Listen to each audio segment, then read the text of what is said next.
Welcome to In the Cut, the show that gets you up close and personal with BN and our community.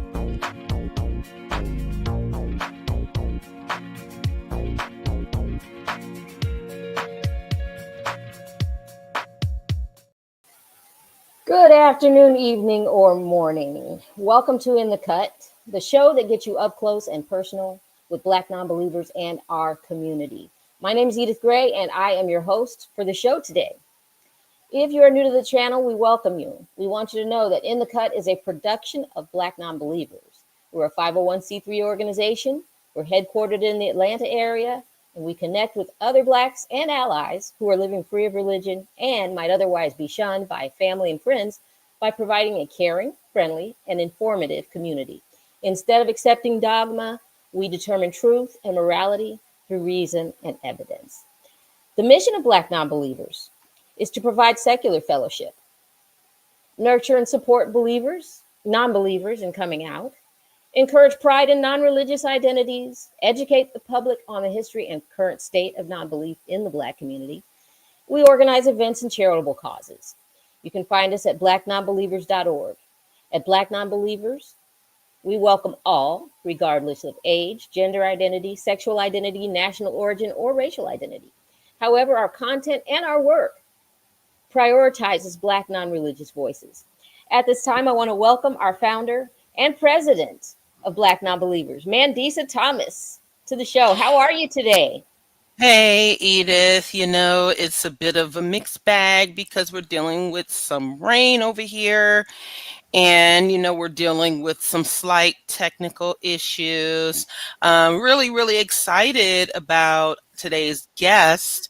And we want to make sure that we have a very substantive and quality interview. But yeah, technology and its quirks. but Right. But if in case, here in the US and probably all over the world, this is Valentine's Day weekend. It's the weekend of love and celebration. And also it's Galentine's Day or Galentine's, for people who don't necessarily subscribe to the traditional Valentine's Day festivities. But I just actually came from brunch at the Studio Cafe around the corner from the house, and it was pretty nice. They have some really nice events there, and there's some really nice events taking place this weekend as well. So for those of you in Atlanta, we're going to check out Peabo Bryson and College Park this evening, and we have some fabulous events taking place this week in Detroit and Chicago as well. Remember, this is still Black History Month. So we are, we are still in that mode, if you will. So yeah, we are, we're just continuing to move along. And, it's still pretty hectic. We're still seeing a lot in the political atmosphere here. It's very chaotic.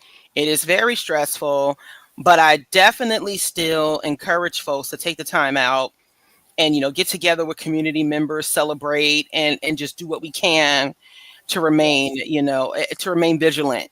For those of you who missed the voter suppression video, the event this week, we will be sharing that YouTube video very shortly. It will be uploaded to our channel, so you can check it out.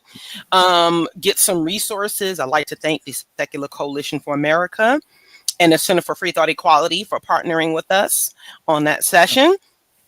And you can find out what you can do to stay engaged and just not give up. I mean, this is going to be extremely important. So yeah, just continuing to to move along. And thank you to everyone who's watching on Facebook as well. Of course, we encourage everyone to visit BlackNonbelievers.org. Please support the work that we do. It's going to be more important now than ever. And before we move on to our... I'm sorry, Edith, did you have anything to add? Well, your audio kind of went out, but can you hear me? Where? If you can hear me. Yes, I can hear you now. Now, yeah, Yes. so I see there was an article about Black non-religious folks in The Guardian recently. And I have not read that article. I don't know if anyone in the chat has read it, but I like the fact that we are, gaining some visibility in society and in our world. And so, Yes, so we'll share the link in the chat. It just actually dropped today.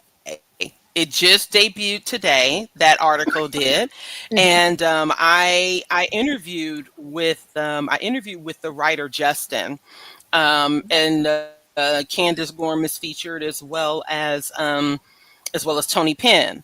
And so, yeah, we're talking about definitely talking about the rise of secularism in Black communities, the role that Black non-believers has played in that, and also the fact that why our organizations are needed, right? Because when we look at the overall spectrum of the secular community, it is still predominantly white facing, there's still a predominantly white narrative. And it's important that people understand that there is not just diversity, but there's also activism that is taking place in among our demographic. And that's partly what we're going to be talking about today. How there is activism across the globe and how it can be very, very dangerous for people in certain parts of the world to actually speak up as a non-believer and to challenge religion. And this is something that, as a diaspora, we should be supporting more. There are ways that we can connect amongst us to help develop and grow our work more. And this is going to be crucial, especially in these coming years. We've already seen, efforts to silence, especially the voices of those who are already marginalized. So, it was great to appear in that article. It was great to speak on behalf of the work that Black non-believers does, the challenges that we face, and also what we can continue to do and how more folks can get involved and support our work.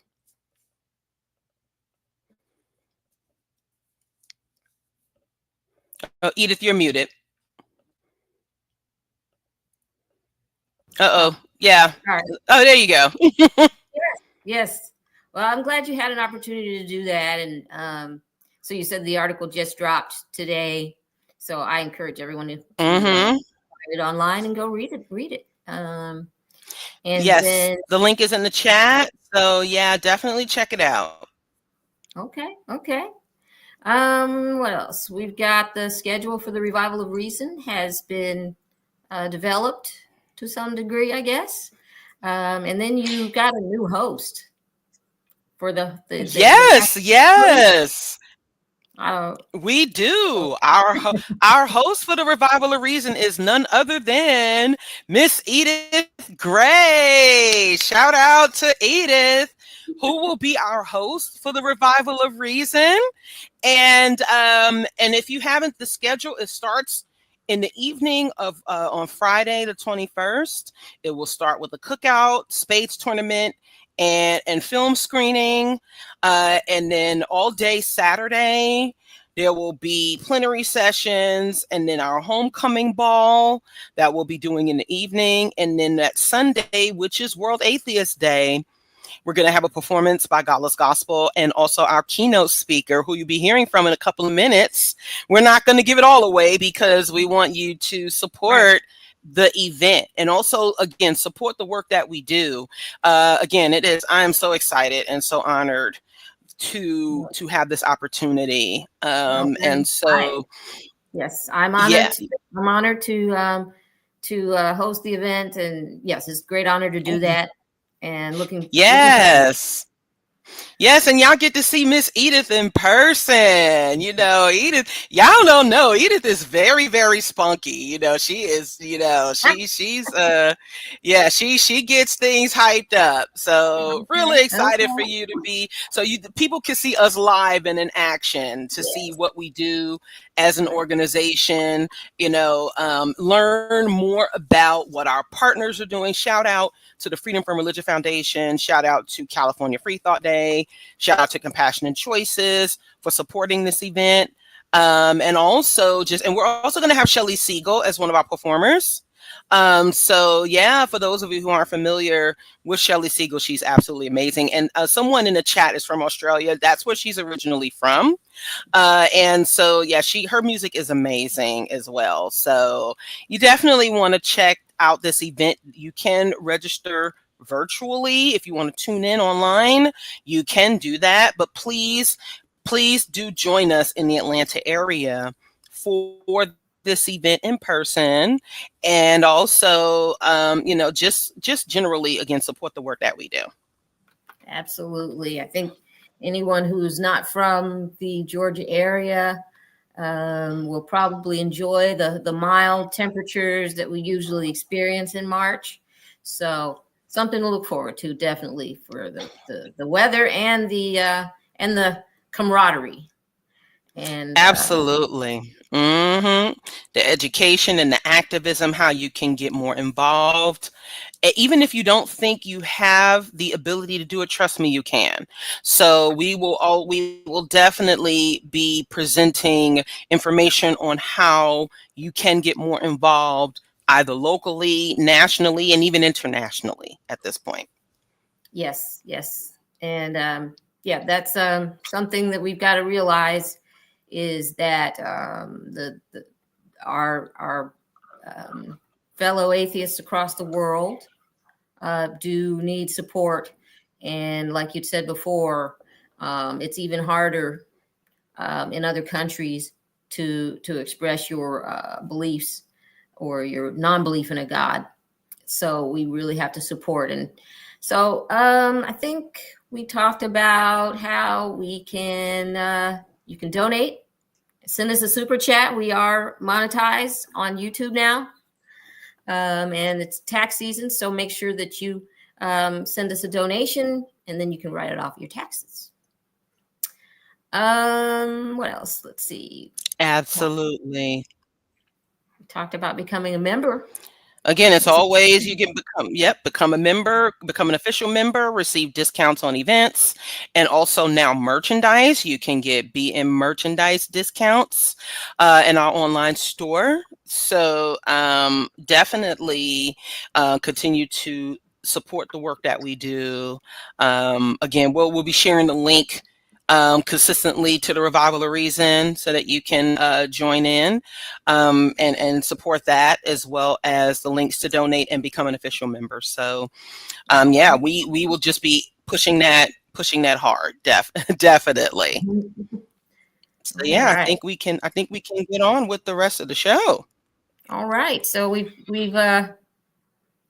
is he ready to get, like, do we still have our technical difficulties? Yes, I think we're good now. I think we're good to go. Cool. If Well, so it is our pleasure to introduce our special guest, Mubarak Bala. Mubarak was born in Nigeria's Kano state in 1984. He was schooled in both Islamic and modern education systems. As a result, he became acutely aware of the flaws and how Islamic terrorism is consuming his society and country. After eventually leaving Islam, Mubarak escaped an attempted chemical lobotomy by his family. On April 8, 2020, while in his role as president of the Humanist Association of Nigeria, Mubarak was detained by Kaduna State Police because of a Facebook post he made allegedly insulting the Prophet Muhammad. He was denied access to legal counsel for more than 5 months after his arrest and was held without charge for over a year.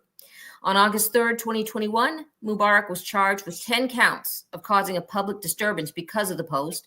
And then on April 5th, 2022, the Kano State High Court sentenced him to 24 years in prison after a conviction on 18 counts under sections 210 and 114 of the Kano State Penal Code, respectively. After a global outcry protesting Mubarak's wrongful arrest and detention and the work of many individuals and organizations calling for his release on or around May 13th, 2024, the Kano State Court of Appeal ruled Bala's punishment was excessive and reduced his prison sentence to 5 years. He was granted early release from prison later in the year. Mubarak, who plans to run for Nigeria's presidency in 2031, now aims to give 2 more decades of activism a try in light of his experiences. He advocates for political action, media reform, and international lobbying to promote secularism. A very warm welcome to the show, Mubarak. Nice to have you here. Hi, thank you. Thank you. Nice to be here. Thank you very much for being here. Incredible what you've accomplished. As we ask all our guests, please share your religious upbringing and how you arrived at your atheist identity. Thank you, Miss Edith. And thank you, Mandisa, for introducing me and for all the support you've given me over the period. Hello, viewers. My name is Mubarak Bala. You must have known me. You must have heard of me. I have been free since August of 2024 now. I wasn't arrested. I was abducted. I was manhandled by my own government. I don't see it as an arrest because there was no warrant, there was no professional conduct, there was no charge, there was no legal proceedings for over a year now. So what happened was that in 2020, I was taken. I wasn't charged, and I wasn't taken to court until about 24 months later. But let me go back to my background. I was born a Muslim in Kano State, as I said, and as you introduced, I was very passionate about my religion. I loved my religion. I thought this was the right way, the only way. And my hope was to convert all of humanity into my religion so that my God doesn't burn everyone else. I felt terrible whenever I heard that after this life, the next life, a lot of people whom I have come to know, whom I have come to like, would burn in an ocean of fire made by my God. And this God is loving, all merciful, all loving, but very vicious, and would burn people for not believing. So my life stance, I think my conscience drove me that I had to do something and save people. In this quest to save humanity, I discovered I'm actually a humanist. So growing up, I was in a system of madrasa, not just one madrasa, several madrasas. I had the morning lessons, I have the afternoon lessons. In the modern secular school, you also have the madrasa. You have your tajweed class, you have your Quran class, you have all the subjects. You're supposed to know fiqh and other things. And also at night, in the evenings from 7 p.m., you also still attend madrasa. So I have 3 sessions, like course meals, 3 sessions of madrasas daily from the late 80s into the 90s and into the 2000s. So the only unique why I'm an outlier, as you introduced, is that mostly people that were indoctrinated into this indoctrinated into this system hardly ever attend the Western education. So now what happens is that you are already in a system, but you don't know what is happening in the other parts of the world. You are all indoctrinated into this. But I was lucky. I was also taken to the Western education. And with that, what it meant is that I had the opportunity to hear 1 + 1 + 1 is equal to 3 in the mornings. And then I'll hear 1 + 1 + 1 is equal to 7 in the afternoon. So it doesn't make sense. But you keep comparing, you keep synthesizing, then you realize one of these 2 facts actually makes sense. The other is threatening you to believe it. So I'm being threatened. I realized that whenever I question something, I'm threatened that your God is not happy with your questions. You're too inquisitive. Who is teaching you? Who is teaching you these kind of questions? Why are you questioning your God like this? Why are you questioning? Somebody have already thought this over for you. This is my clerics indoctrinating me. So what I concluded was that I'm not to question because someone in some country, in some time, not even my modern time, in some time millennia ago, have done my thinking for me, have lived his life for me, have dedicated his life for me, and I'm only supposed to live and obey and imbibe step by step whatever he has dictated. This is my life. And so growing up, I think in your adult years, you realize that this may not be. As a child, maybe you're beaten, you're threatened, you're afraid, but in reality, you are always in your mind. You have that doubt, but you're not sure. Maybe the elders have to be better. Maybe they grasped it better. Probably when you grow older, you'd realize what they're teaching is the fact. Then I think gradually in my secondary school, I began to tear away. But then I was on my ways of reconciling science because I always loved science. I understood science. So in reconciling science with the Islamic science, with the facts I thought were facts, now I realized that a lot of things still do not make sense. But you're still afraid. But then you thought you would have like minds, so you would ask a few friends, what is this? How does this come to this? How does this come to this? But in reality, your friends will also now start bothering and maybe getting more concerned about your well-being, your faith. Are you sure you believe? Are you a secret hypocrite? Are you doubting your perfect God? Are you this? Are you that? Then you would wonder what you actually, your friends will now realize that you are not a believer, and then they will be appalled, they'll be disappointed in you. Then your family will also come to know in future because your friends have to know first, and maybe they will call back home and report you that you are misbehaving, you're doing something wrong. So in my early 20s, what really happened was that I realized I'm not a Muslim. I have never been. All those times I was trying to save humanity was actually me being a humanist. Then I realized I have to keep it as quiet as possible, as low as possible. I had to just cut all those things. So now being an atheist, I realized I have to keep it very, very quiet. I have been an atheist. I think most of you heard about me about a decade ago, but in reality, I have been an atheist even half a decade before then. So in my university, I hardly pray, I hardly fast. I had to seclude myself from my friends whom I grew up with. But in reality, you are still now concerned that probably you may see better reason to reconvert. So whenever I have guests and they want to pray, I have to join. And if I am at home for holidays, I will have to join the religious rites. But deep down, I know I no longer believe it. This is about 2006, 7, 8. So I went for Hajj, and when I went to Saudi Arabia for my Hajj, I prayed to God to guide me if there was such a God, because I think I was an agnostic then. I do not know these terms. It's only now in retrospect that I'm realizing what I was at so point. So I realized I needed to pray. So I prayed, if you are there, God, I think I need guidance. I think I'm slipping away.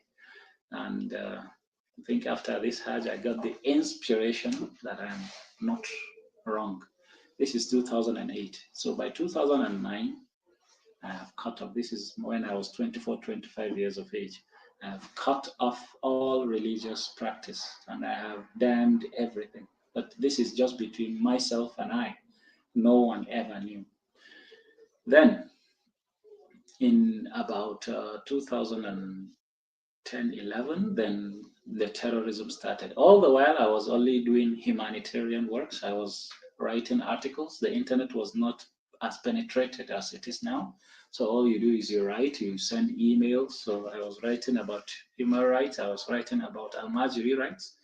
I would share with you some of the snippets about the Almajiri. Almajiri system is a system where children underage are in a system of madrasas without any Western education. We have about, in northern Nigeria alone, northern Nigeria, we have about 8 to 10 million Almajiris as at a decade ago. Now we have about 12 to 14 million currently roaming the streets. These are 10-year-olds and 7-year-olds and 6-year-olds and 12-year-olds just roaming the streets. You may Google it and see. You just go to the images, you see appalling pictures of children sent to Qatar for themselves because they wanted them to be as good Muslims when they grow up as possible. Now, I was writing to presidents, I was writing to governments, to governors around that time. And I was trying as much as possible to deter because I thought this was a time bomb, a social time bomb. One day, this would explode. And when it explodes, it would be terrorism. You know, we have already seen the tendencies of northern Nigeria sliding into this kind of chaos you see in Somalia. So now, in my own ways, I think I prodded the then president, which was President Goodluck Jonathan. He was very impressed by my article, and he established those. It's a system where he merged the Western education with the Quranic education because you had to merge the two for them to accept it. So we merged the two, and he established in every state of Nigeria, I think the north, these Almajiri schools where children will go and get food and get shelter because they don't sleep in any shelter, they sleep on the streets. So they got shelter, they got food, they got clothing, they got blankets and mattresses. And we also contributed a lot in these kind of efforts. We got support from friends abroad and here in Nigeria. We raised up these things. I think all my salary I have ever made went to these efforts. I've never kept anything for myself. This is how I lived. So we tried as much as possible to see these students, these little children out of the streets. But then Boko Haram came about. And these are when they decided, because Boko Haram came from the same Almajiri system, now it became apparent that they are grooming some of those children into their own jihad. The problem now was that the moment the terrorism started hitting, then I felt I cannot keep quiet because they were grooming the youth in the region, the youngsters in the region. So I think the needle, we could say the needle that broke the camel's back was a video moment of beheading of a Christian lady. She's no more than 15, 18, I think, just maybe in her early 20s. So now people speaking my language, Northerners, Hausa people, or let's say Northern Nigerian Muslims, whom I see myself in whose image I could just project myself, then I saw them beheading this girl, this little woman. And so it broke all courtesy out of me, all diplomacy, all fear that I may be killed if I said I'm not a Muslim. So I had to now speak. Then I started on Facebook and Twitter. I wrote that I've left my religion and I have to tell the world that there is no God and that my people are mistaken. If they are blowing themselves up with these bombs, then they're not going anywhere. They're just wasting their lives and they're wasting the lives of others. Now, terrible development. Instead of support, what I got, because this could have ended the terrorism if the terrorists had the doubt that probably there is no paradise to go to, then what it meant was that I think the people got very angry with me. And so leaving Islam, by the Sharia law, you're supposed to be killed. Then the agitation started. That was in 2014. So that I had to be killed. My family took me to a psychiatric hospital by force, violently, and I was kept there for weeks, being drugged. because I said I no longer believe in God. The doctor himself said if I said there is no God, then it means I needed medication. If I said that there was no Adam and Eve, then it means I was denying history. My senior brother, who is also a medical doctor, flew in from Saudi Arabia, aided in the incarceration. So I was there for weeks until I wrote to the international community, and folks like you agitated and put pressure on my government and my parents, and they set me free. And that was July of 2014, just a decade to the day I was freed. So now I got out, and life has never been better. I was running from place to place, but I refused to leave Nigeria. I felt if I left, if I flew out of Nigeria, then it means whomever discovered that this is the life, there is no life after death, there is this, then they may not have a place to live in Nigeria. Me, I didn't want people to start fearing living in Nigeria, so I stayed put. I tried as much as possible to mind my business as well as promote secularism for the government and also tolerance for my people around with the sects, with the fringe tribes, there is so much intolerance. So I tried as much as possible to do these things as safely as possible, quiet as possible, although it's public, but I tried as much as possible not to take it a notch where people would. Then something happened around the COVID-19 time. This happened because incidents, everyone was now locked up at home, so they are all online. So people that earlier had always heard of me, heard what I said, but they are too busy with their families, too busy with their jobs and with their whatever occupations they had. So they were not really, I wasn't a concern. But now they had time, they are all on the internet, and now they were idle with nothing to do but maybe love or hate. So what happened is that they started pressuring my government that I must be put away. I must be put away. And these my governments always had looked for opportunities because they've been stalking me for about 5-6 years then. Always looking for what to see, searching my house, searching my car, searching all around, searching my laptop bag, searching my body whenever I was on a journey, especially. They thought probably I have to be in league with the Western nations, the Western powers. You know, they always believed that Boko Haram is a Western conspiracy. All Islamic terrorism, they believe, is funded by the West. And so in reality, what they want is the agent of the West. Who would be the agent of the West if not somebody that said there is no God? So they have to be and from America and from the UK. And so my government never trusted me.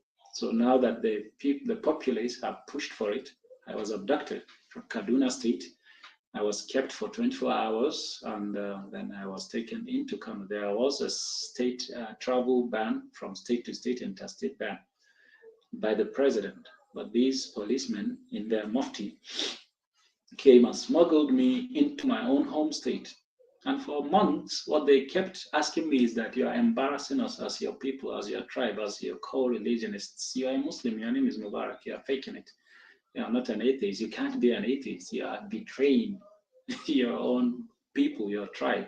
And just like you folks, when they say you are betraying your own black tribe in the US because you atheists. I think it happened. Yeah, I just read your article there.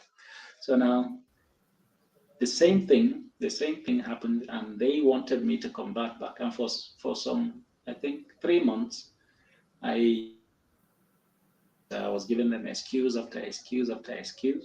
In fact, there was a moment I said, I will convert to Islam if you produce any of these spiritual or apparitions to me so that I could see them presently. So I asked them if they could produce any evidence. I held a paper, let me show you something, to the chief of police in Kano. I said, this is a paper.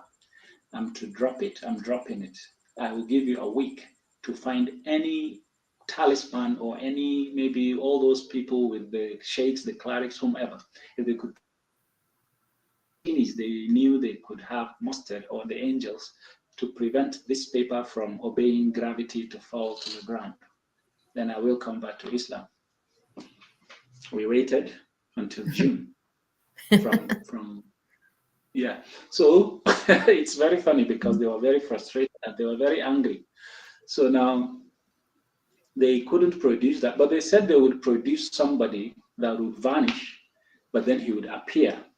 All I would need to do is to take a knife. They would give me a knife, and I will stab the person. If I stabbed that person, then he would disappear again.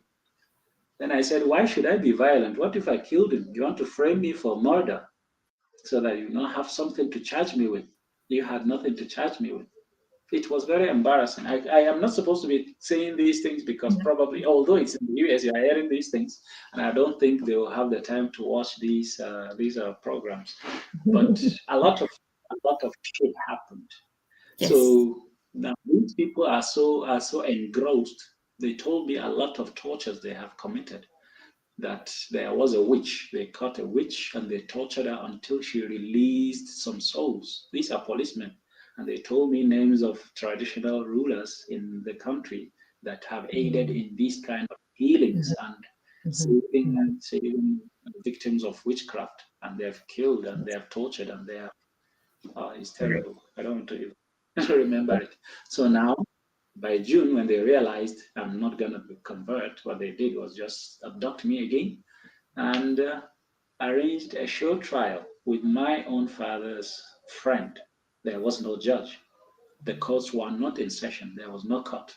So they called a lecturer, a federal lecturer. When someone is a federal staff, they are not supposed to be magistrates because magistrates are state employees. So they called this person and he wrote a sentencing me to prison for a few weeks for the main trial to be for COVID-19 to go. Then my main trial will start. Then I asked them, oh, the prison you are taking me, they are normal Muslims who, upon hearing that I'm an apostate, they will kill me.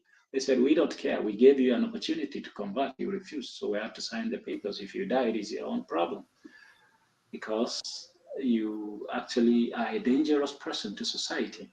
Your existence is very, very is grieved and threatened because people would feel inspired by you, and that we had hope. Well, probably Allah was using you for a future assignment, but you have shown you're stubborn. You don't want to be a cleric because they realized I knew the religion better than they do. I knew my science better than they did, and they had hoped probably I would win souls for Allah, and it became a disappointment. So I was taken to jail with some 1,000 Muslims. My Muslim friends, my Muslim brothers in the north are the kind of Muslims who are not terrorists, but just one lockstep behind a terrorist. So when they now shout that you are an apostate, they will just shout the Allahu Akbar, and they'll take whatever metal or whatever machete and they'll kill you with it. And then they'll burn your body. It happened, I think, in 2022 May with a lady called Deborah. So these are the kind of Muslims they were putting me with. So they were about 1,000, and over the period, the prison grew to 2,000. So now in this jail, they asked me, are you now ready to convert or do you want to end your life? You have to convert for only a few weeks before you get the court, your day in court. I said, well, if it's for 2 weeks, it's just a yoga, salah, that's prayer, it's yoga practice, and I will, I will take part. And so I joined in for 2 weeks. Those 2 weeks became 2 years for 24 months. But the moment I had access to my legal services, about 8 months, 6 months, 8 months later, I complained that I never wanted to be a Muslim. They told me this is the only way they could keep me safe. And so an exemption was made that if you are an awaiting trial person, then you need not pray and obey either the Muslim or the Christian faith gatherings. And this now created I think, a big problem for the jailers. That now, as they made it clear that you do not have to pray, then I think half the Muslim population in that jail stopped praying. because they are also awaiting trial. They said they never wanted to pray. Probably they never prayed while they were out there.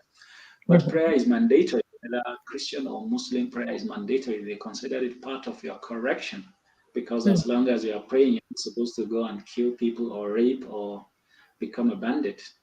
So they thought religious reorientation probably gave you more responsibility as a good, and you be a good person. I always explain to them that being a good person doesn't require a threat. If you threaten me with hellfire and then I became a good person, doesn't mean I'm actually a good person. I'm just working under your threat. I told them I'm the only good person here amongst you because I know there is no life after I die. I know there is no torment in the grave. I know already there is no Allah, there is no two angels. Even though they said there were two angels recording our good deeds and bad deeds. I knew there were none, but I still chose to be a good person. I help people.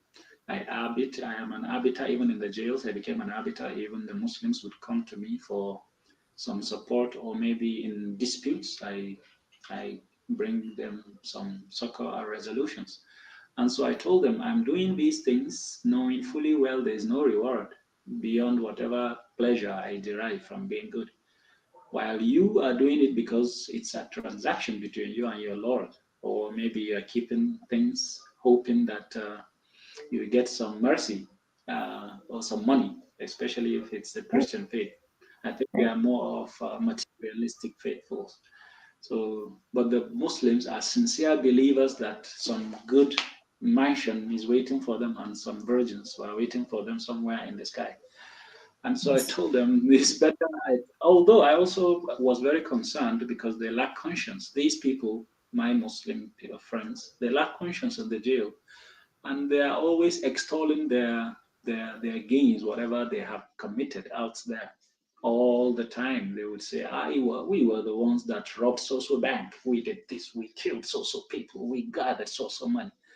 And so even when a TV was provided for me, all they wanted to watch was bank heists and any movie that could give them ideas how to rob banks and how to steal or how to rape or how to, violence, just violence.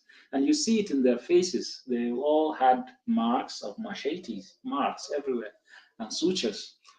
They're very violent people, very terrible people. And so I didn't bother much telling them there is no life after this one, because I thought if they knew, they would be more like, probably they would be worse, they would be wicked.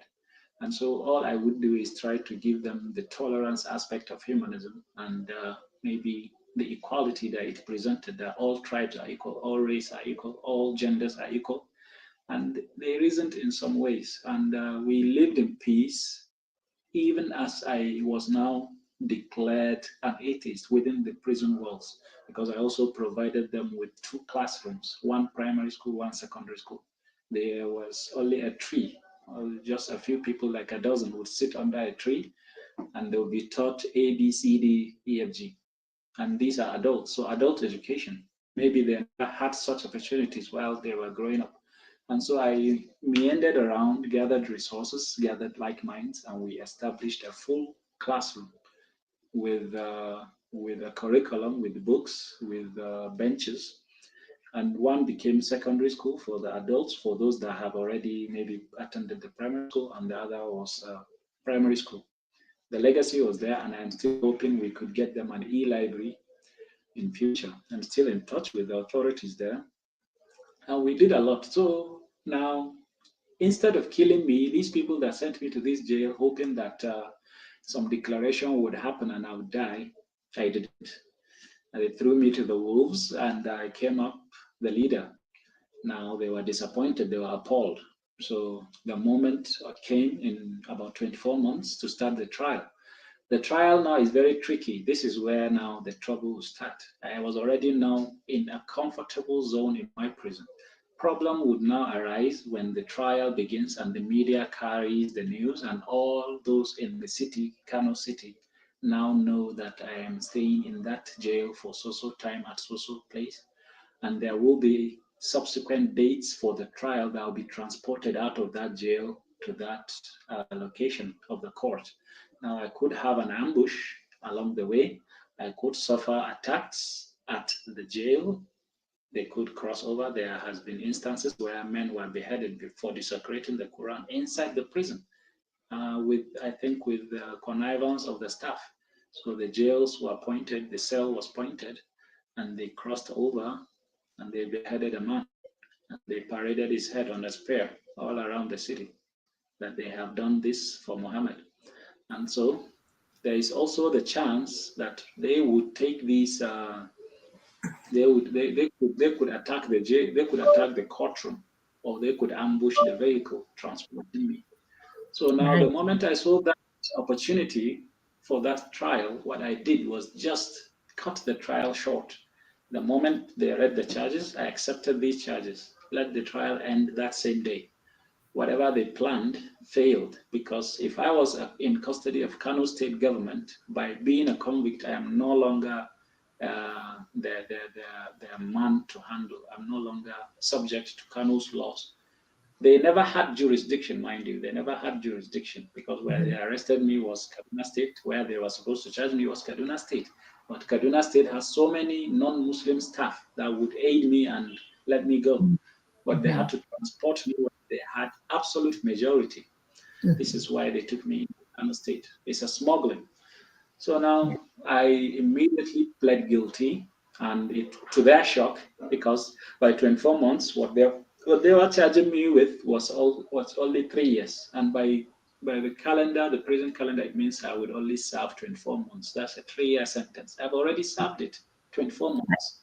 So I cut the trial short so that they would give me maybe just the 3 years, which means I was to be set free that same day. But now the judge, he took an excuse, went out, made a few calls, gave us a break for recess. I knew he went to call my dad, he went to call the governor, they went to call whomever was in charge of holding me there. And I think they came up with the idea to split the charges into so many, and it resulted in 40 years sentence. Not even rape, not even the Boko Haram terrorism gets that amount of years. Highest they gave rapists was 14 years. You serve 9. Highest they gave armed robbery was also 15 years. You serve 10. Highest they gave all those, maybe there are other things, yeah. But the important thing is you never see 24 years unless if it's a murder case, maybe manslaughter or something like that. And they gave me Mhm. those 3 years to scare off my people, to scare off my friends. I think it almost killed my mom because she said Mhm. she's never going to see. Now Yeah. we hoped. I wasn't perturbed. I knew if I left their custody, I would fight for justice. And immediately I was transported back to that prison. I penned a letter saying I'm not safe. I've never been safe for all those 24 months. And I want a transfer out of this state and out of this prison. And immediately I set things in motion and I spoke to the lawyers and everybody. They were in shock because I didn't tell them, but they didn't know. They were underestimating my people, they are Southerners. They didn't know. There is an ambush, there are plans that whomever would come to defend an atheist for insulting their religion or the prophet, then even those are also a target. They would kill anyone they could. And Right. so I didn't want that. Also, the fact that the trial will still read those blasphemous posts, what it meant is that it could start the riots that it never started initially. Now the riots could start, the killings will happen because it happens that whenever there's these kind of agitations, let's say Miss Ayan wrote something in Denmark, then killings would happen in Kano State and Kaduna State and Sokoto State. Things that would happen in France would translate to killings in Nigeria. And they only target the minorities, the Christians, the non-Hausa people by tribe. So now I realized when my trial begins, there would be killings, and now it will still be on me. And in the end, I'll never get out of that situation alive. And so I cut everything and I ran. I transferred myself out of Kano State into the capital, which is a little bit is safer. Not that it's safe, too safe, because there are also Boko Haram inmates in that jail, and ISWAP and ISIS. But then, just before my transfer, there was a jailbreak, in July of that same year, 2022. And the commanders escaped. The Boko Haram inmates escaped. A lot of inmates escaped. So out of about 1,000 plus, the prison only had 400 people who were only probably just armed robbers and criminals. They were not terrorists. There were also a minority sect called the Shiites who are loyal to Iran in the jails, but they are not as violent as the Boko Haram Mhm. terrorists. They are very tolerant. And I think they are also part of the fringe communities being targeted by my government. This is why I also fight for their rights. Although I know how terrible their dogma is, they also want to kill, they also want to establish the Sharia. But I hope we could have a system where everyone in a secular system would be free to practice their own beliefs without harming or without the agenda to harm, because their agendas are never hidden, the agenda to harm others or to forcefully combat others. This is why I hope we will have a referendum in the future within the next few years before the decade is out. I would pressure my own government, maybe from a distance, from a safe distance. Then we will see a referendum. So if my northern compatriots want a Sharia state, they want a Taliban system, let them go. We let them go so that the other country, the other parts of the country could move Right. on. Right. Also, I also hope, because we're still appealing our case. We're still appealing my case to the Supreme Court. But this is also when I leave the country, and hopefully I will wait until we see the decision. My hope is that I will recoup all I lost and the years I lost, because it's not just about resources. I also lost part of my health. I suffered a lot of things. Yeah. I have these medical challenges now, but I hope the Supreme Court will also clear me, which will now give me the opportunity to run for a political office. I'm already thinking about the name. It's a Secularists and Humanists Alliance for Rescuing Nigeria. And we want to bring the close left and the close right, not the far left, not the far right, just this in the middle, center left, center right.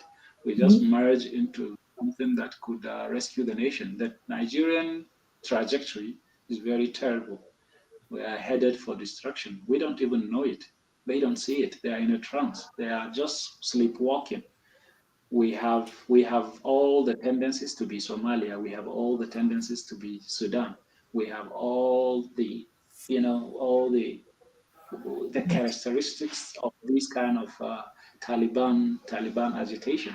We also have banditry. We have Boko Haram. We have ISIS, and we are very lawless. The only saving grace is that we still are ignorant. A lot of the populace is so ignorant that they don't even know how to organize themselves. And lucky for us, those that understand the religion and the jihadist aspect of the religion are also afraid. The only ones that have the courage to fight it are the ones you see with the battling the authorities. But hopefully, we'll change their trajectory, we'll change their mindset, and we rescue the nation, rescue the populace. Well, we certainly hope that that will be the result of all of your work. That you can unite and bring different perspectives together in your country. And it is mirroring a lot of what we're going through in the West. I was going to ask you to compare the climate of secular intolerance in your part of the world to the Western world. I think you touched on that briefly in this amazing story and amazing account of all of your travails. I want to thank you for bringing all of this to light today. Um, so yeah, I think you've answered a lot of the questions, but yeah, you talked about, how your secrets that you carried for so long were so burdensome at the beginning of your um, deconstruction. And so I don't know if you can add anything about why it was important for you to speak out, even though you knew that there would be these consequences. Well, as I said, I feared that my society, my immediate society, is self destroying themselves. We are on a self destruct mode. They are on a trance. They don't know. There is a difference. What people don't understand is that a criminal knows they are criminals. They are always playing the hide and seek with the authorities, while the terrorist always believes he's practicing whatever his conscience told him that he's right. He's committing crime as well as also thinking that it is right to commit these crimes. So, for example, we may preach freedom, let's say freedom of religion around the world. We don't actually mention the caveats. The caveat is that if your religion is shitty, you don't have that freedom. If your religion asks you to kill babies, you cannot practice that religion fully as you may. So I think when the British came, they ended a caliphate here in Nigeria called, it's a large caliphate called Usman Danfodio Caliphate. This caliphate had carried out all the slave raiding and all those. The Almajiris that I mentioned to you started as children of the raped slaves. You go into a traditional village, they are not Muslims. It's legal under the Sharia to abduct them and take them back to your home state and sell them on auction. And so these are the slave rates that had happened. So when you buy a slave woman and you raped her continuously and she was producing your own children, you don't feel the obligation to cater for them because the Sharia also gave you that excuse that they are not really your children, they can be slaves or whatever. And so you allow these kids to just go without you be responsible for any of them because actually they are children of the tribe you hate, even though they came from your loins. So this is how the Al-Majri system established itself and perpetuated over the centuries. So now there is a man, a British general called Lord Lugard, I think in 1902, 1903, conquered the Usman Danfodio Caliphate. So the declaration he made at the capital, which is Sokoto State, present-day Nigeria, was that you are free to practice your own religion, but with a caveat. You don't have freedom of religion anymore. You cannot incarcerate without my authority. You cannot behead. You cannot kill. You cannot stone to death. You cannot amputate without my authority.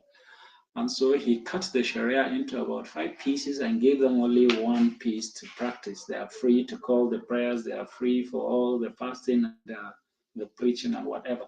But they are not free to carry out punishments. They are not free to slave raid. They are not free to enslave. They are not free to sell human beings. And they're not free to carry all those capital punishments for adultery, for other, and theft, maybe the amputation for theft.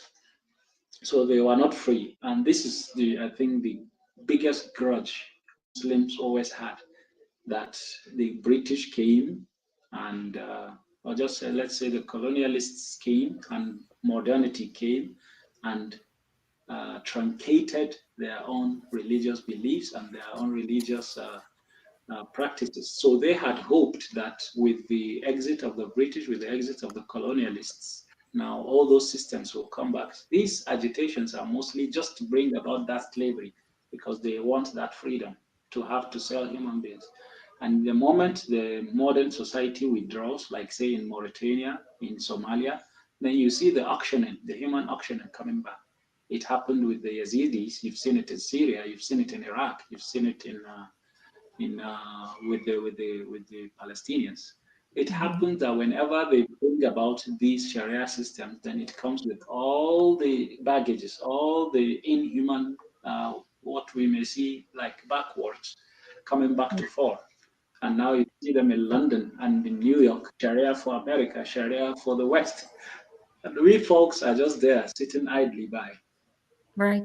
So these are, just to answer your question, this is what prompted me that I have to speak to my people. If you notice, my message is hardly to atheists. My message, I think, is mostly to my own kind of people. I write Muslims in the Middle East. I write Muslims in Pakistan. I write Muslims in Northern Nigeria. I write Muslims globally. I write kings. I write presidents. I think I once wrote to the Turkish Sultan, Mr. Erdogan. I try as much as possible to focus my own activism towards my own constituents in hope to change their mindsets. So I haven't even really integrated myself with the atheist community because I felt that they are already saved. So my hope is to save those from my back. While in reality, they're actually trying to kill me. So Right. the urgency, my childhood, if you could remember, I said the urgency was to save humanity from my God, from the oceans of fire. And Right. now, when I realize that this is not my assignment, my biggest assignment now is to save humanity from destroying this present life that they have, which they are in, maybe in their own trance with their own. I think they are just mindless. They don't know what they are doing. They are just driving us Yes. to Yeah. destruction. So this is what prompted me to start speaking. Okay. Yeah, so I have a question, Mubarak. I I mean, just you sharing your experience firsthand and your journey firsthand has just been absolutely amazing. We really appreciate you sharing this on our show. It's interesting that you mentioned that your primary audience really is not the atheist and humanist and secular community. But considering that there are still a lot of atheists and humanists who are still unaware of how they can sufficiently assist, right? And you're going to be a speaker at our upcoming event, the Revival of Reason. Why would you encourage more of our fellow atheists, humanists, and non believers, especially across the diaspora, to support the work that we do so that we can help each other, like across the world? Okay, so now my belief is that once we are saved from religion, the next big thing is finding yourself isolated. I think if I had converted to Christianity, which had already established institutions for protection, I wouldn't have suffered the way I suffered. So the challenges were that at first I thought I was alone. I thought I was the only one. I thought I was just the person with a unique sense. And my dad once called me queer. I asked him, what's the meaning of queer? He said, you're unique. You think too different from everyone else. And I always think, yeah, I saw things differently. And whenever the prevailing thoughts was happening, I always saw things as a little bit in a different perspective. So I thought I was alone. Then the moment in a decade ago when my case started, I realized I wasn't alone. We had people, if I here in the north of Nigeria and in the south, and we have communities and there are individuals and there are families that are atheists. And so for all those 5 years that I was hiding it within my own friend circle, that I was an atheist, I was hiding it, then I realized we could form our own communities. And this is over the decades. This was my secondary assignment. My primary assignment was to save people from the self-destruction their society through the Sharia and all that thing. And the second concern is now my own assignment was to organize the atheist community in Nigeria. When I was public about a decade ago, we had no registration, we had no recognition, we had no offices, we had no tangible associations. And so I started with, I think we started with the registration. We registered about 4 or 5 secular humanist groups. We registered the National Nigeria Humanist Association. We got it registered. We registered, they wouldn't register them for over a decade. There are atheists who are trying, but they wouldn't register them.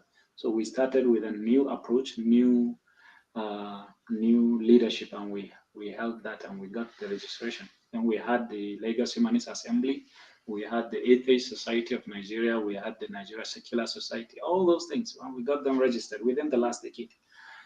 After that, we now organized ourselves state-wise. With each state, we have a state chapter of any humanist association. We have WhatsApp groups. That was when WhatsApp is now available. We had WhatsApp group, we have Facebook groups, and now we are mingling more than a family. We are now a community. We used to just be isolated individuals, 2, 3 in a state. Now we became family, then we became a community, and I believe we are a society now. And so in order for us, because we still lack these institutions, I noticed you also mentioned that you are struggling with resources. Now, you are in the biggest economy of the world, and you still struggle with the resources. Talk less of us, who always relied on USAID and other aids and other maybe development partners stipends.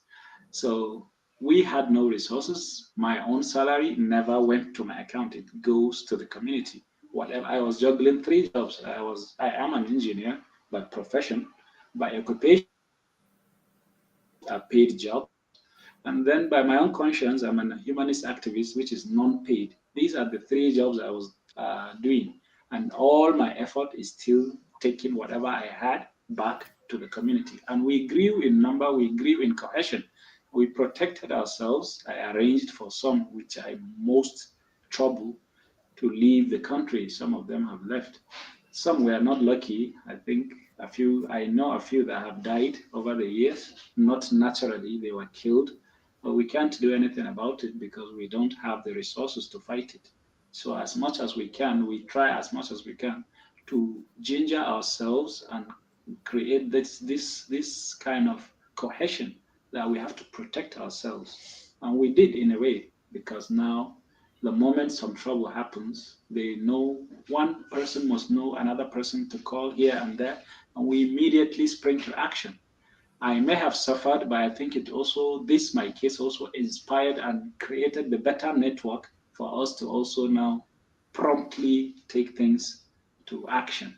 So a decade ago, I also had this movement. We called it a reason revolution. Now I'm proud of this your term, which is revival of revolution. I think it's revival of reason, right? So it's the same thing we wanted to do, but I think our main folks that I've known on Twitter left Twitter. I think when Elon Musk bought the Twitter, so I have not seen the base that we used to have where we used to trade. We did a lot of maybe a decade ago, a lot of things on this platform, just Twitter, to a point that ISIS in Syria had to create a list of atheists to kill. After the Charlie Hebdo massacre, now they released a list of about 150 atheists. I think I was number 42. This is because of we the hashtag was reason revolution. So we were just exposing as they were trying to establish that Islamic State. This is what we started.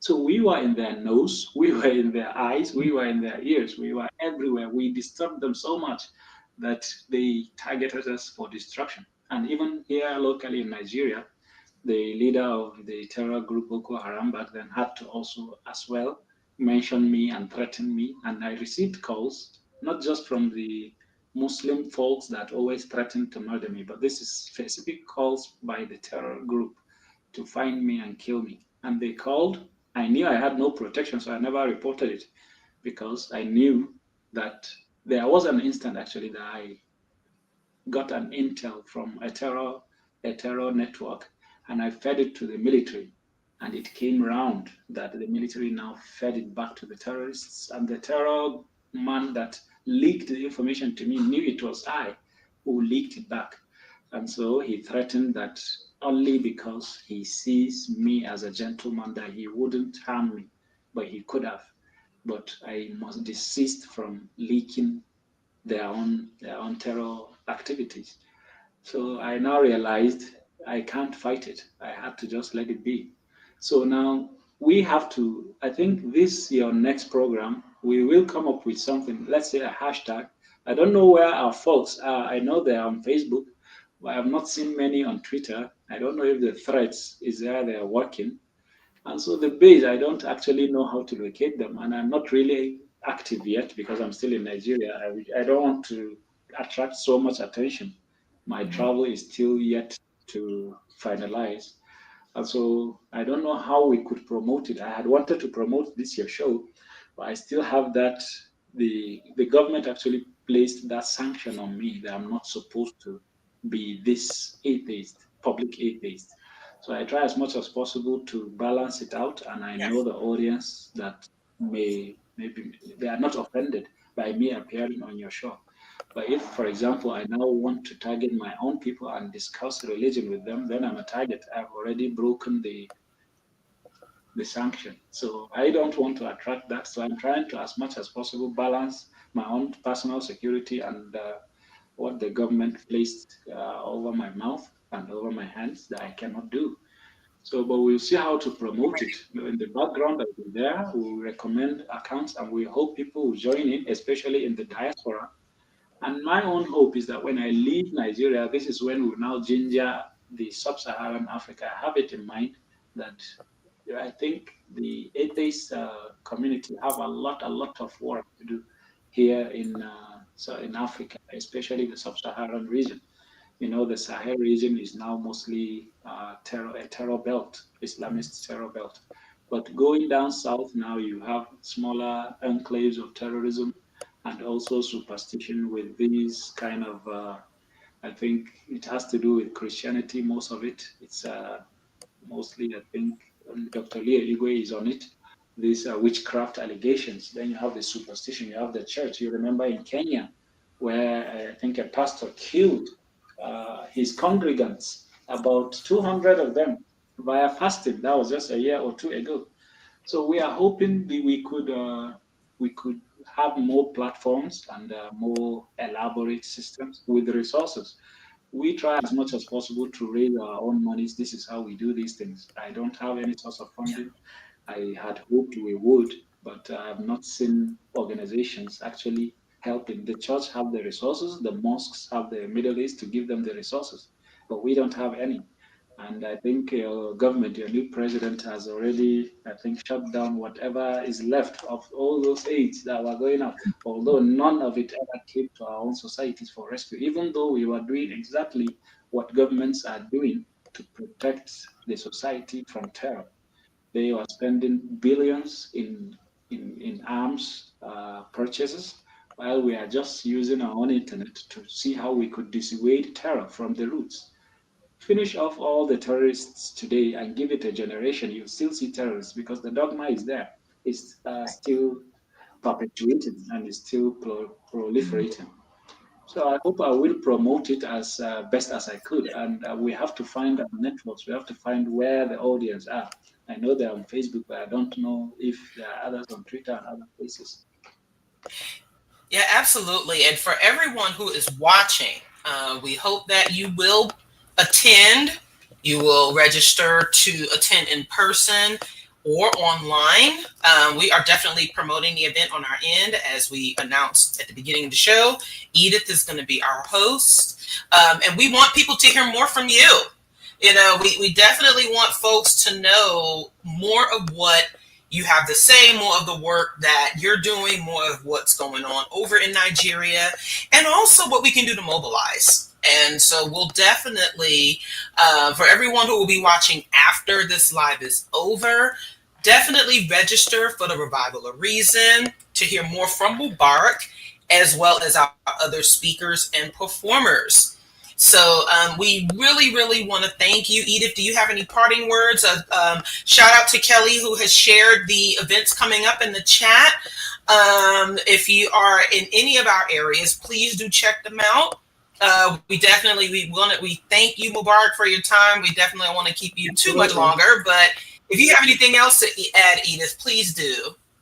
No, I really just wanted to also thank Mubarak for his very moving representation of his journey, and actually also, helping some of us on the West, in the West, be aware of the things that are going on in the rest of the world, because a lot of times our media is not telling us the stories. And so we really appreciate your voice here today. Thank you. Thank you. Yes. Absolutely. Thank you. Yes. I always say that you definitely took one when we say take one for the team, right? We definitely see that in what you have done. And there are still folks over here in the US that can learn from this. We do face isolation, we do face challenges, but there are other folks who face way more and way worse. And definitely we should be supporting each other more in that, even if we don't get the resources from others. And I appreciate everyone who does support us. We can help each other more. So hopefully you've watched this and taken that from Mubarak's words, and there will definitely be more at our Revival of Reason next month. So again, we cannot thank you enough for being on the show today, Mubarak. It's just been an absolute pleasure. Absolutely. Thank you. Thank you for having me. And please, Thank you viewers, so please much. contribute. We want your resources. We don't have the prayers to do. So we want your resources. The oil in the machine is your resources. You gave your hours, you gave your words, you gave your text, you gave whatever you could. Also spare some resources for these movements. It helps. Definitely will. Absolutely. Thank you so much, Mubarak. And we have to shout out our super chats from Kelly, Detroit Atheist Queen. Thank you so much for everything you do for us. And also thank you, Slick and Salacious. Thank you so much for the 1999 super chat. Just a reminder, our channel is monetized, so you can donate through our YouTube, through our videos here, and also, of course, through our website at BlackNonbelievers/donate. We are a 501c3 nonprofit organization, and so definitely we want to make. Hold on a second now. All right. So I don't know what happened to my camera there, but hold on a We second. still hear you. Okay, there I go. I'm back. So yes, definitely. Check out our work. We are going to, we're going to keep plugging the Revival of Reason. We are going to keep moving forward with all of our work. We want to support Mubarak in his efforts and all of his work, and just making sure that being open and secular and non-religious is safe for everyone across the world.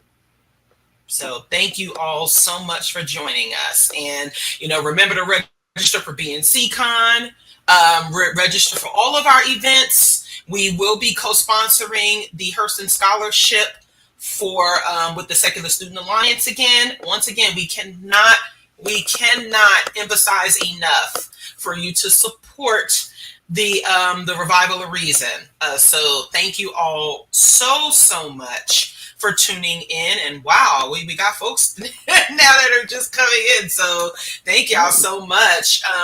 We hope you watch the playback and watch Mubarak and hear from him on the show, and also look to hear from him on at the Revival of Reason. So get your tickets, get your get your registration, whether you tune in whether you come in person or you tune in online. So thank you all so much for joining us once again. And Mubarak, if you have anything else to add for all the folks who just joined us, please do. This is like a special now this is an extended version of In the Cut. So if you have any more words to share, please do. All right, folks, thank you and welcome. Some of you came late. I have been speaking for an hour plus. And I think we could say this is the moment that I think we're so lucky that we have technology. Without this technology, I don't think you would ever have heard of me. And I think 1,000 years ago, there were folks such as yourself or I, but they never could network, meaning they are so isolated in their own societies, and this is how they ended up dead. And these religions are over 1,000 years old, so most probably our own folks, our own family have died off. We just refused to go extinct. So we shouldn't allow this opportunity, especially now that the internet, the technology is presenting itself. We shouldn't allow ourselves to go extinct. If you notice, we are still a minority, while in reality, whenever there was a species called, let's say, the sapient species, then definitely they started as humanists without any knowledge of whatever happened. And then someone convinced them that there are big people in the sky. And so if we could become the family we ought to have been, then we still could thrive and become the majority. And someday, instead of them looking at us weird, that we are weird people, then it would be weird religious folks all around, maybe mumbling their ways to whatever. So I think there is one thing I would want to quote for you is a friend that once told me. He said, why we endure and why we thrive and why we still cannot die off is because ours is the truth. Ours is the light. We don't even need to fight it. You just say the truth and it triggers everyone else because theirs was enforced and backed up by resources, but enforced by threats and maybe probably indoctrination. So ours is the truth, ours is the light, ours is we are the ones with the facts. The Arabs called it facts because it's the end of discussion. Fakat. Fakat means whenever there is something undisputed and indisputable, then that's the end of the discussion. That's fakat. This is where we got the word fact. So we have the facts, so it means we don't have to put too much effort lying and creating all these movies in our heads. So I think we have what I normally told whenever I appeared to friends as you, I'd say, for my part, I died for your sins. And I went to maybe the grave on the ground for years and I still reappeared. But I'm not here saying that you must pay your tithe. I'm not saying it's a miracle or something. We all know it's bullshit. I got lucky. But on this authority, I could still say, let us help ourselves. Let us become the family we ought to have been. We, the black folk, have always been the downtrodden. I think one of the reasons why, for example, myself cannot actually have the big voice that would maybe tremble the world is because probably I'm an atheist. And so we still have to meander around where folks like us would understand us. There is still also the belief by even the black folk that maybe our words are worth less, or maybe we are worth less than whatever a white man would say or whatever. And I think it's very appalling. It takes me aback whenever someone tells me I'm following a white man, I'm a white man wannabe. And I would ask them, I named my child in Hausa, in my own traditional Hausa word, and I'm inspiring even the Muslims to now name their children in Hausa in their local languages and the Fulani local languages. You do not have to name your children after Arabs. Arabs are proud of their culture. They're not even proud of the religion anymore. They're just proud of their culture. They exported their religion, but they are not trying to develop their own societies. They allowed the religion to go destroy other countries, but not theirs. This is why they're trying as much as possible to manage Hamas. They don't want the destruction all around, but they don't care if it's Somalia or northern Nigeria, or Afghanistan. So we black folks have to make sure that we save ourselves, and we have to be conscious enough to realize we are a same sapient species as the white man, as the Chinese, as the Arab, as whomever.